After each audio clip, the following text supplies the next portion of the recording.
Abu Nawas berdiri tegak di tengah pasar sambil memegang kendi besar berisi udara. Udara segar dari puncak gunung yang tak terjamah manusia. Hanya hari ini. Siapa mau beli? 2 dirham 1 hirupan, teriaknya lantang. Orang-orang pasar berhenti sejenak. Mereka mengira Abu Nawas sedang gila. Tapi karena mereka tahu bahwa Abu Nawas memang selalu aneh, sebagian besar hanya tertawa dan menggelengkan kepala. Tiba-tiba, seorang saudagar kaya menghampirinya. Kau yakin ini udara dari puncak gunung? Demi bulu kucing tua saya. Ya, jawab Abu Nawas sambil mencium kendi itu dalam-dalam dan menghela napas puas. Ini yang membuatku tetap awet muda dan tak pernah pusing menghadapi pajak. Tertawa geli, sang saudagar memberikan 2 dirham. Ia membuka tutup kendi, menghirup udara di dalamnya, dan mengangguk-angguk. Memang agak berbeda. Lebih lega rasanya. Orang-orang yang melihat kejadian itu langsung penasaran dan mulai mengantre. Tak sampai 1 jam, Abu Nawas menjual habis 4 kendi udara kosong dan mendapatkan cukup uang untuk makan siang selama seminggu. Namun belum sempat ia menikmati hasil usahanya, datanglah 2 prajurit kerajaan. Abu Nawas, atas perintah Yang Mulia Raja Harun al-Rashid, kau ditangkap karena tuduhan pencurian harta istana. Abu Nawas memandang mereka, lalu menunjuk kendi yang kini kosong.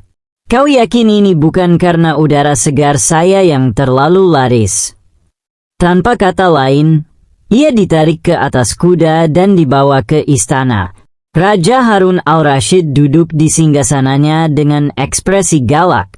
Di sebelahnya, berdiri 2 pejabat kerajaan, Wazir Jalaluddin yang sombong dan Bendahara Yusuf yang tampak gelisah.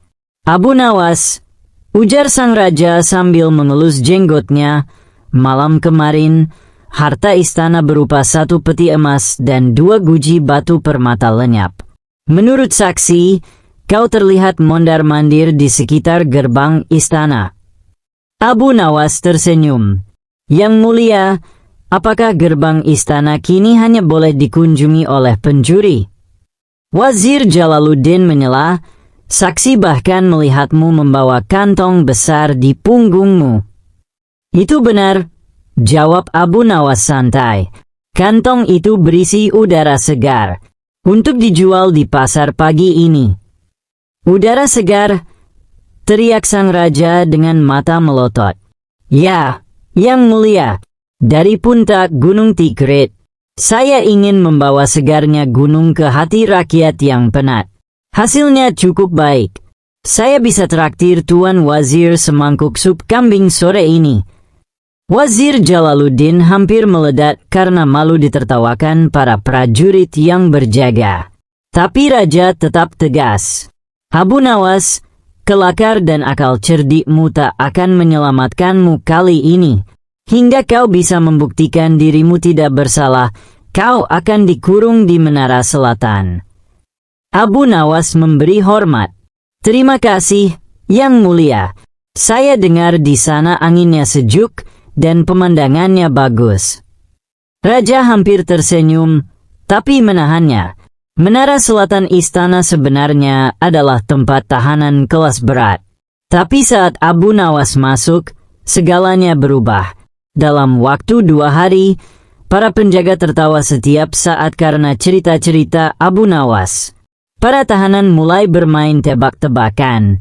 Dinding penjara dicat dengan wajah raja tersenyum oleh salah satu tahanan yang dulunya pelukis istana. Abu Nawas, kata seorang penjaga, kau membuat tempat ini seperti tempat piknik. Saya hanya tak mau hidup tanpa tawa, Tuan Penjaga. Bahkan kalau saya dituduh mencuri. Saat itu, salah satu tahanan mendekat. Namanya Kasim, seorang mantan prajurit yang dituduh ikut pemberontakan beberapa bulan lalu. Kau di sini karena emas juga? Tanya Kasim.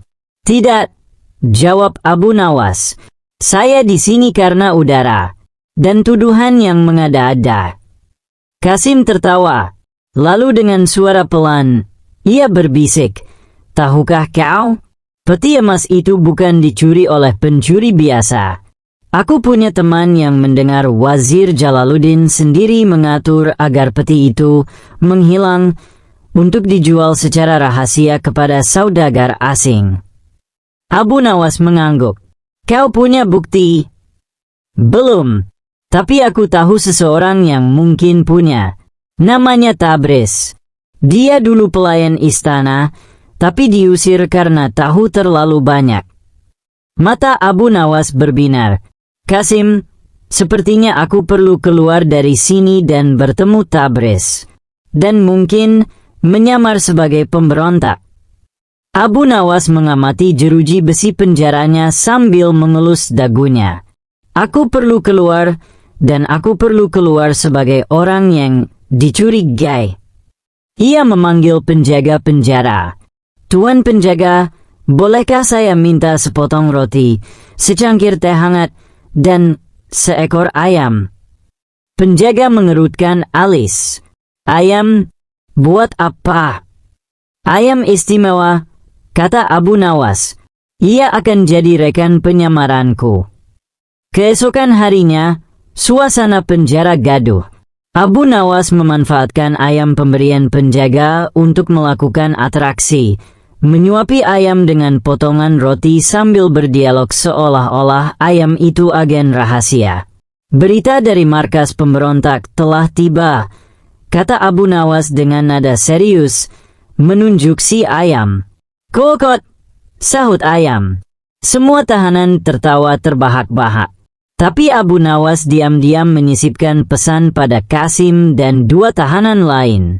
Malam harinya, dengan bantuan para penjaga yang sudah terhibur selama berminggu-minggu, Abu Nawas berpura-pura melarikan diri, padahal semua itu bagian dari rencananya sendiri. Ia menyamar sebagai pedagang karpet keliling. Jenggotnya diperpanjang dengan bulu ekor ayam, suaranya dibuat serak, dan ia membawa gulungan karpet yang diam-diam berisi dokumen rahasia, puisi-puisi satir yang menyindir pejabat istana. Tabriz, di mana aku bisa menemukannya? Gumam Abu Nawas.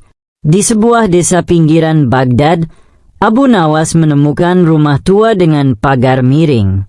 Di depannya, berdiri seekor kambing yang tampak serius.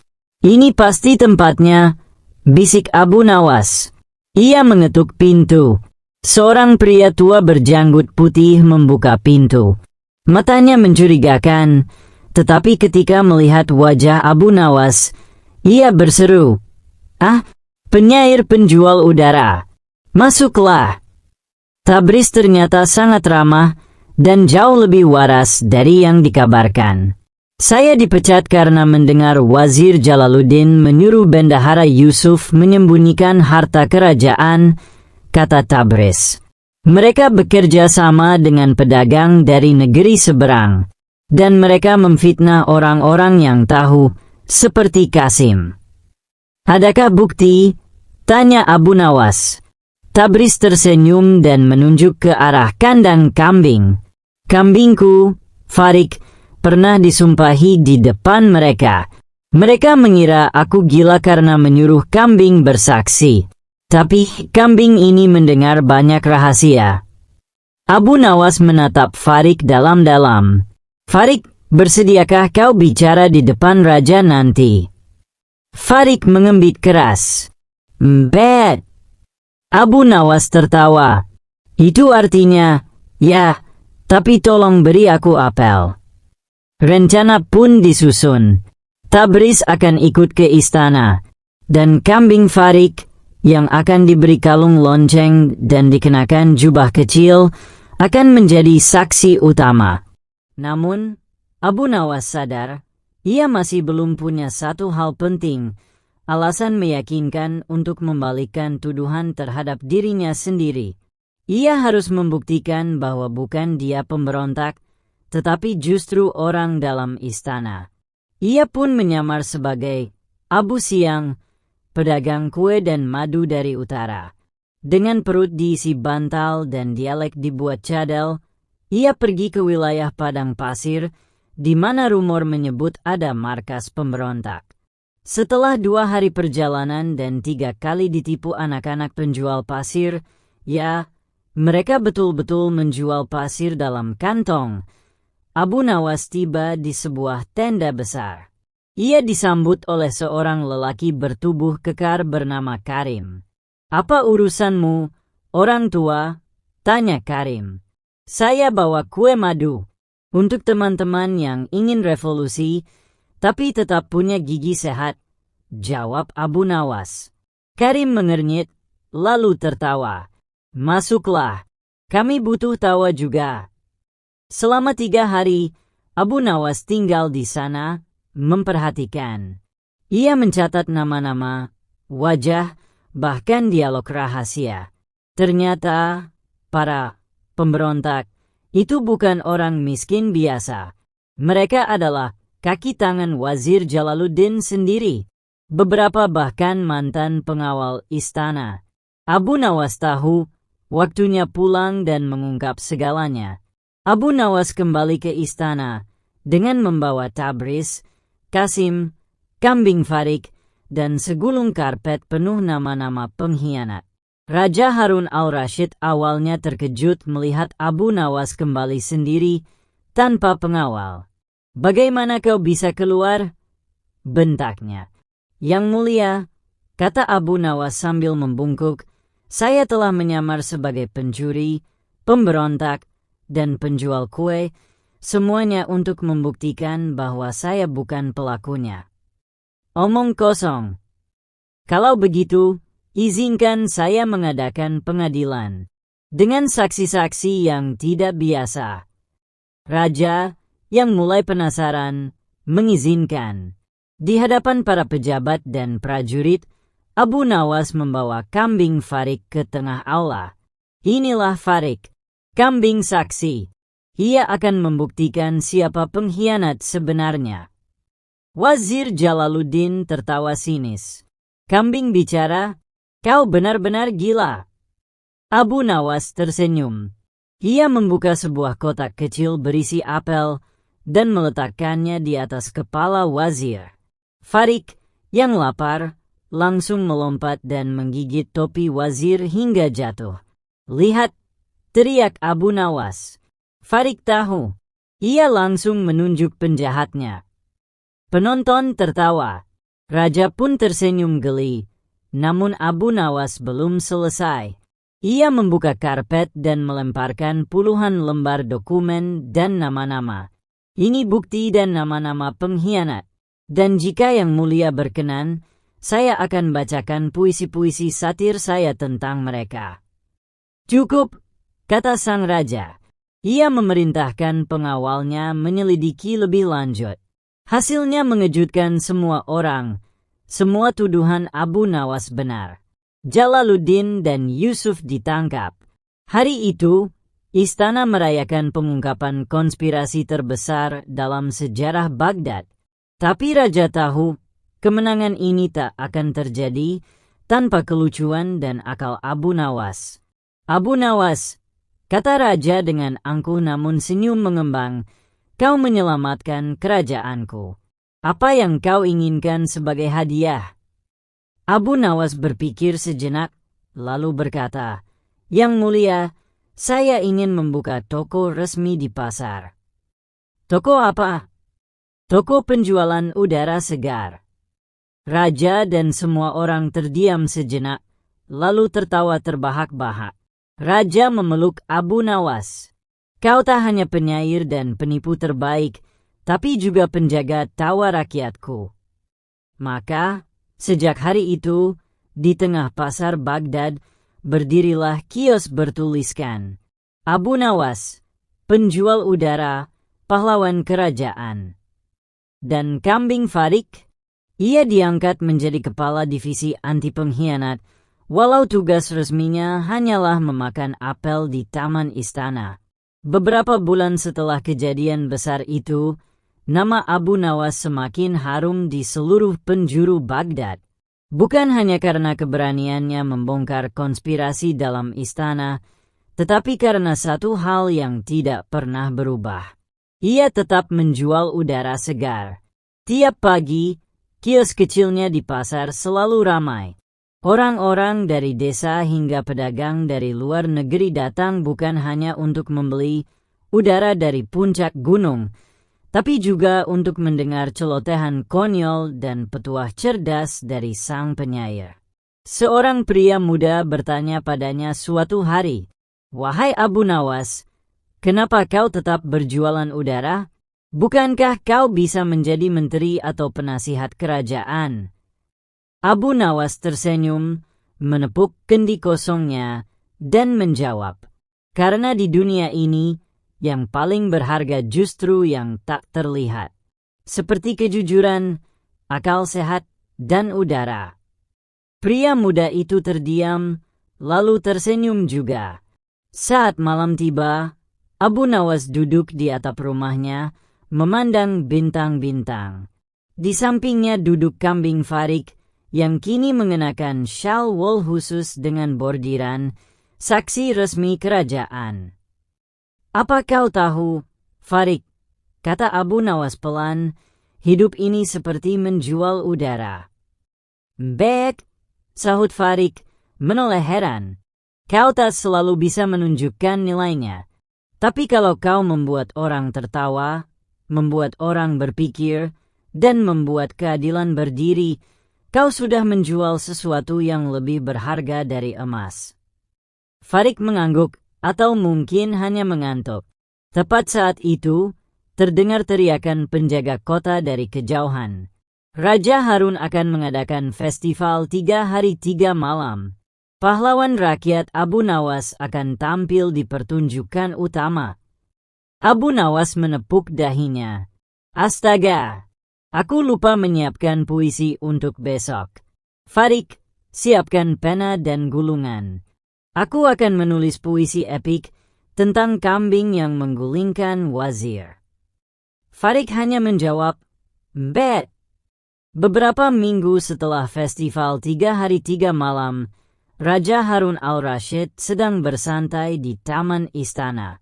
Ia duduk di kursi kayu berukir, ditemani angin semilir dan segelas jus semangka yang dibawa pelayan. Namun, suasana tenang itu buyar saat seorang pengawal tergopoh-gopoh berlari ke arahnya. "Yang mulia, celana kerajaan hilang." Raja memutar kepalanya cepat. "Celana kerajaan yang disulam benang emas, yang ada ukiran singa di pahanya?" "Iya, Yang mulia. Celana istimewa itu raib dari kamar pakaian." Raja berdiri sambil merapikan jubahnya. "Ini penghinaan tingkat tinggi. Panggil Abu Nawas." Abu Nawas datang mengenakan jubah penuh tambalan warna-warni dan membawa tongkat panjang yang sebenarnya adalah penggulung tirai jendela. "Yang mulia memanggilku? Saya sedang latihan tarian barat daya ketika dipanggil mendadak," ujarnya sambil berputar sekali dan membuat pelayan tersedak tertawa. "Celana kerajaanku hilang," kata raja singkat. "Wah, saya tidak tahu celana bisa berjalan sendiri, Yang mulia," jawab Abu Nawas. "Jangan bercanda. Aku mau kau menyelidiki kasus ini secara diam-diam." "Baik, saya akan memakai nama sandi, Abu Telanjang," kata Abu Nawas sambil menunduk, "agar seimbang dengan kasus celana yang hilang." Abu Nawas memulai penyelidikannya dengan mencurigai orang-orang yang paling tidak mungkin, para penjaga kamar jahit. Ia mengajak mereka bermain permainan, tebak bentuk kain, sambil menyelipkan pertanyaan jebakan. "Apakah kalian pernah melihat celana berjalan keluar sendiri?" "Tidak." "Kalau begitu, siapa yang terakhir memegang celana itu?" "Pelayan bernama Hamid." Abu Nawas pun mengejar Hamid, yang ternyata sedang bermain lompat katak dengan anak-anak dapur. "Hamid," serunya, "kau mencuri celana raja." Hamid panik. "Tidak, Saya hanya mencuci celana itu. Tapi waktu saya tinggal sebentar untuk menjemur roti, celananya hilang. Lalu kau jemur roti di mana? Tanya Abu Nawas. Di atas pagar belakang. Karena kalau di dalam, sering dimakan kambing. Abu Nawas mencatat. Pagar belakang, kambing, jangan-jangan. Farik,